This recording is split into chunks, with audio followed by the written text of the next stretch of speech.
कभी नहीं स्टॉप होंगे। आपने देखा कि पाकिस्तान के फील्ड मार्शल भी मेहनत कर रहे थे, वो भी गए ईरान, उन्होंने भी वहाँ टाइम स्पेंड किया टू रिले द इंफॉर्मेशन। उनकी बातचीत भी हुई स्ट्रेट डोनाल्ड ट्रंप से, प्रेसिडेंट डोनाल्ड ट्रंप से। सो ये जो निगोशिएशंस हैं ये ओवरनाइट नहीं होंगे, 50 साल के बाद एक कॉन्वर्सेशन हो रहा है बिटवीन अमेरिका एंड ईरान। और मैं समझती हूँ कि हमें इनको टाइम देना चाहिए। और डिफरेंट अपनी अपनी उम्मीदें अच्छी रखनी चाहिए कि ये हो जाएगा और सेटल हो जाएगा। मैं समझती हूँ राउंड 2 भी हो सकता है पाकिस्तान में, राउंड 3 भी हो सकता है, क्योंकि ये 50 साल के बाद एक पीस प्रोसेस होती है। जब डेमोक्रेट्स ने किया था तो उनको 2 साल लगे थे। आगे पीछे गई थी हिलरी क्लिंटन, और उनके तो जो जेसीपीओ था उसके अंदर कितने 200 पेजेस थे ऑलमोस्ट। इसमें 10 नुक्ते हैं प्रेसिडेंट ट्रम्प के, और उनका एक है कि बस न्यूक्लियर एनरिचमेंट नहीं होगा, न्यूक्लियर एस्पिरेशंस खत्म कर दे ईरान। और होपफुली ईरान देख लेगा कि ये it's not a big sacrifice for the people, क्योंकि इन्होंने जो चीजें कही हैं, इनके एसेट्स हैं, वो इनके काम आ जाएंगे। उसके अलावा आप देखें ये लोग ट्रेड कर सकेंगे, सैंक्शंस खत्म हो जाएंगे। बिल्कुल, ये अनिल साहब एक बड़ा एलिमेंट है। आप समझती हैं कि अमेरिका और ईरान इस डील के बाद बराह रास्त आप समझती हैं कि कुछ ट्रेड भी कर सकते हैं और साथ कुछ जॉइंट वेंचर भी करता हुआ देख रही हैं आप? सॉरी, मैंने जरा सा आपका क्वेश्चन मिस जी, किया। मैं रिपीट कर देता हूँ। मैं जानना चाह रहा हूँ कि आपने जिस तरीके से कहा कि ईरान के ऊपर सैंक्शंस ख़त्म हो जाएंगे, आप समझते हैं कि अगर ये डील हो जाती है तो अमेरिका ईरान में बराह रास्त प्रोजेक्ट करता हुआ या इन्वेस्टमेंट करता हुआ दिखाई दे रहा है, जिस तरीके से मिडिल ईस्ट में वो कर रहे थे? देखिए, अगर ईरान सिंसियर हो जाता है, उनकी लीडरशिप बेहतर हो जाती है, और मैं समझती हूँ कि उनकी जो भी है, अभी टियर 1 उनका उड़ा है, टियर 2 टियर 3 कोई तो बेहतर लीडरशिप आएगी। और जब वैसी लीडरशिप आएगी तो क्यों नहीं ट्रेड बढ़ेगा, डिप्लोमेटिक रिलेशन शुरू होंगी। और देखिए वो जो रीजन है जिससे कि आपको पता है इंडिया से ऑयल खरीदता है, ईरान से जर्मनी, दूसरे ममालिक भी तो खरीदते हैं।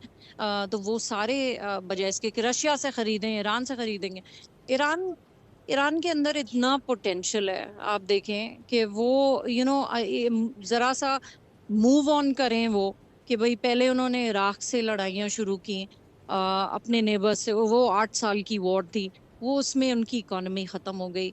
और अब ये जो है इनकी लीडरशिप तो अपने लोगों को टारगेट कर रहा है। तो मेरा ख्याल है ईरानी लोगों में बड़ा पोटेंशियल है, वो आगे आएंगे, उनकी ट्रेड बढ़ेगी जब वो अलाउ करेंगे लोगों को एक दूसरे से बात करना। पूरी दुनिया आप सोचें ग्लोबल ट्रेड कर रही है, लेकिन ईरान से नहीं कर सकता कोई। हम देखते हैं पाकिस्तान में भी हम ग्लोबल ट्रेड करते हैं, लेकिन इनसे कोई नहीं कर सकता। तो ये कितनी सैड और अफसोसनाक बात है कि जो जो चीजें हम एज पाकिस्तानी अमेरिकन टेक करते हैं फॉर ग्रांटेड, ईरान के लोग कुछ नहीं इंजॉय करते हैं। ये फ्रीडम, ये ग्लोबल कंज्यूमर, ई कंज्यूमर कुछ नहीं करते हैं। वो जो भेजना चाहते हैं वो बेचते हैं, थोड़ा उनका ट्रेड जाता है इधर उधर से। अब तो उन्होंने यूएई से भी ताल्लुकात खत्म कर दिया, हालांकि यूएई ने, आपने देखा, आप खुद देखते होंगे कि वहां पर इतने उनका बैक एंड फोर्थ ईरान से उनकी दोस्ती थी, उन्होंने रखी थी ताल्लुकात। सऊदी अरेबिया ने जी। ईरान से नहीं रखे थे, लेकिन यूएई ने रखे थे। तो इन्होंने तो अपने सारे लोगों को दुश्मन बना लिया है, अपने मुसलमान भाइयों को भी इन्होंने दुश्मन बना दिया है। कुवैत पे उन्होंने अटैक किया, ओमान पे उन्होंने अटैक किया, और फिर अभी जो उन्होंने सीज लेकिन फायर उन्होंने ब्रेक किया। ये अनिला साहिबा, let me correct the information, उन्होंने ये तमाम तर जो अटैक हैं वो सारे अमेरिकन बेसिस के ऊपर किए, जो कि वेरीफाइड इंफॉर्मेशन है, जो कि वहाँ के डिपार्टमेंट्स ने भी शेयर किए, जिसके बिहाफ पर इन ममालिक ने उसके ऊपर, ईरान के ऊपर बराह रास्त हमला नहीं किया। देखिए, उन्होंने बेसिकली यस अमेरिकन बेसिस पे की है। वो चाहते हैं कि ये लोग जो है अमेरिकन को निकाल दें, अपने मुल्कों से बेसिस नहीं रखें। लेकिन आप समझते हैं बहरीन है, सऊदी अरेबिया है, कतर है, इनको तो अब अपने प्रोटेक्शन के लिए और अमेरिका चाहिए होगा। तो इनका तो ये जो प्लान था कि ये इन इन ममालिक को एंगेज करें। अरब ममालिक मोनार्कीज हैं और उन्होंने अपनी पूरी थिंकिंग चेंज कर ली है। उन्होंने अपने आप को एक ट्रेड में, e commerce, AI technology, they just want to be economically superior. तो उनको उन्होंने जब अटैक किया तो उन्होंने ये नहीं सोचा कि इसके रिpercussions ईरान पे ही ज्यादा आएंगे, क्योंकि अमेरिका एक सुपर पावर है। अमेरिका तो वहां नहीं बेस करेगा तो कहीं और बना लेगा, कोई ना कोई तो दे देगा।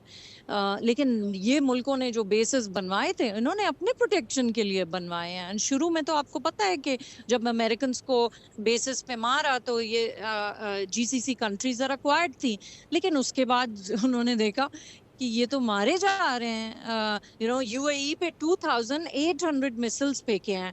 ये कोई काम होते हैं? इतनी छोटी सी है UAE। कुवैत ने भी यही कंप्लेन किया। ये सारी इनके बैकफायर इसलिए हुआ है कि जो सुन्नी ब्लॉक है ये इत्तेहादी बन गए हैं, ये सारे टुगेदर हो गए हैं। और अब अमेरिका में all of a sudden American जो सारे बात कर रहे हैं कि क्या हो रहा है मिडिल ईस्ट में और पाकिस्तान में, क्यों पाकिस्तान आगे आ रहा है, उन सबको समझ आ रहा है कि ये ये गल्फ कंट्रीज सुन्नी ब्लॉक हैं। लेकिन एंड वो ये तो ये कंसर्न भी शो कर रहे हैं कि जब ईरान की जानिब से रिटेलिएट किया गया है तो ये सारी एड जो इन मिडल ईस्ट ममालिक के लिए लगाई गई थी, अमेरिका ने उठाकर इसराइल में डिप्लॉय कर दी। ना सिर्फ ये बल्कि साउथ कोरिया से उठाकर भी वहाँ डिप्लॉय कर दी, तो जिसकी वजह से परेशानी जो है इन ममालिक में बढ़ती भी दिखाई दी। जी, शुरू में ऐसा हुआ कि उनको लगा, क्योंकि अमेरिका अपनी एक पोजीशन ऑफ स्ट्रेंथ से डील करना चाह रहा था। एंड देन जब ये मूव हुए तो उन्होंने कहा, लेकिन देखिए बहुत सारी बातें आप देखेंगे वॉशिंगटन DC में जब इनको सुने अरब लीडर्स को, तो आपको एक और बात सुनाई देती है। अभी UK के प्राइम एम्बेसडर से ने एग्जैक्टली यही कहा, हम प्रेसिडेंट ट्रंप के साथ हैं, ईरान की न्यूक्लियर कैपेबिलिटी ख़त्म करनी है, we must never allow Iran to go nuclear. आप समझे क्या, कंट्रीज जो है ना डिफरेंट डिफरेंट नैरेटिव्स देते हैं to suit where they are. तो सिर्फ it's not black and white.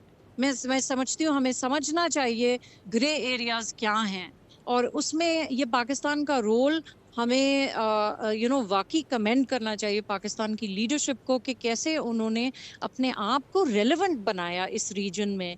और अब देखिए Saudi Arabia any time invoke कर सकता है, क्योंकि सऊदी अरेबिया भी अटैक हुआ। अगर सऊदी अरेबिया ने पाकिस्तान को इन्वोक कर लिया कि भाई हमें प्रोटेक्ट करें, और वॉर बढ़ गई रीजन में, ज़्यादा इनगल्फ हो गया, तो फिर पाकिस्तान के लिए भी एक डिलेमा होगा। तो हमें इस तरह से सोचना चाहिए कि अच्छी उम्मीदें रखें।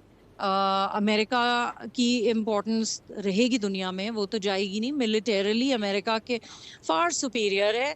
हाँ, बेशक ईरान ने ये हाईजैक किया स्ट्रेट ऑफ हॉर्मुज, जिससे कि सारी यूरोपियन कंट्रीज, अमेरिका, सबका ट्रेड इम्पैक्ट हुआ है, और इकोनॉमिकली इन्होंने दुनिया को तंग किया ईरान ने, जिसकी वजह से कुछ नहीं हुआ, बट इन्हीं का और लेकिन नुकसान हुआ। अदीला साहिबा, ये तो ईरान पे हमला करने के बाद ईरान ने रिटेलिएट किया ना। वो तो सुबह 11 बजे पाकिस्तानी वक्त के मुताबिक जब हमला हुआ तो उसके बाद ये सारा अमल हुआ।